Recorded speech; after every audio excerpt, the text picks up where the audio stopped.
और इसी बीच एक और बड़ी खबर आ रही है जैसलमेर से। आपको बता दें यहाँ पे डांडेवाला में गैस रिसाव जारी है और कुआं नंबर 2 से 11 दिन से ये रिसाव जारी है।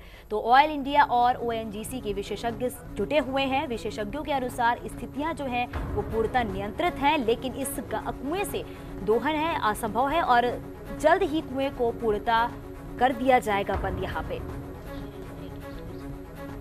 और इस खबर पे हमारे सहयोगी सूरवीर हमारे साथ जुड़ गए। सूरवीर, अभी कुछ दिन पहले ये खबर सामने आई थी कि वहां रिसाव हो रहा था लेकिन नियंत्रित कर लिया गया था, लेकिन फिर से 2 दिन से लगातार यहाँ पे जिस तरह से गैस रिसाव हो रहा है, अभी क्या जानकारी मिल पा रही है आपको? जी, मैं आपको बता दूं कि जिस तरीके से डांडेवाला ऑयल इंडिया के जो गैस नंबर 2 है कुएं में जो लगातार 11 दिन से जो गैस रिसाव है लगातार जारी है और ऑयल इंडिया ओएनजीसी के विशेषज्ञ हैं वो सहायता से गैस रिसाव को रोकने को लगातार प्रयास किए गए जा रहे हैं, क्योंकि 5 दिन पहले इन्होंने दावा किया था कि पूर्ण तरह से रिसाव को बंद कर दिया गया है, पूर्ण तरह से कुएं को बंद कर दिया गया है, अब रिसाव आगे से नहीं होगा। लेकिन उसके दूसरे दिन ही रिसाव का जो क्रम है वो वापस शुरू हो गया, लेकिन उसके बाद पीछे जाने के बाद भी लगातार जो रिसाव का क्रम है वो धीरे धीरे जारी है। हल्के हल्का जो रिसाव है वो वहां से लगातार होता ही जा रहा है।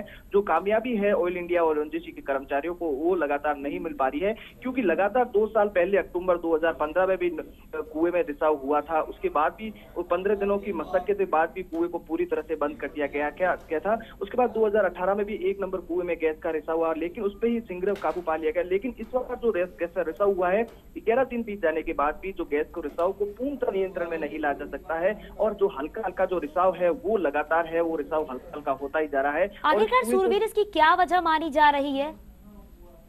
बताया ये जा रहा है कि इन कुओं की जो संख्या है वो कम से कम 10 से 12 संख्या है, जो लगातार 25 से 30 साल पहले इन कुओं का जो प्लांटेशन है वो वापस किया गया था, कुओं का निर्माण किया गया था। जो पाइप है उसके अंदर जो 25 से 30 साल पहले डाले गए थे, अब वो पाइप है वो जो लगातार है वो जंग की हालत में पहुंच चुके हैं, जो खराब हो चुके हैं और थोड़ा उसमें जंग लग चुका है। अब जो उसके अंदर जो पाइप डाला गया है उस पाइप के अंदर जो रिसाव है वो जंग के कारण लगातार रिसाव ही होता जा रहा है। अब ऑयल इंडिया के ओएनजीसी के कर्मचारियों का साफ तो कहना है इस पाइप को पूर्ण रूप से सही करके फिर इसके दोहन को भी असंभव रूप से बंद कर दिया जाएगा। फिर इस कुएं से भी दोहन जो है कार्य है वो बिल्कुल नहीं किया जाएगा। लेकिन जो कहीं ना कहीं जो पाइपों के अंदर जो लगातार जंग हुआ है वो जंग के कारण ही लगातार रिसाव हो रहा है। ये रिसाव अगर बंद कर दिया जाता है तो आगे भी सूरवीर, क्या ओएनजीसी के जो विशेषज्ञ हैं जो जुटे हुए हैं इसको जो तीव्रता इसकी है उसको कम करने के लिए, तो क्या उनसे कुछ बातचीत हो पाई है?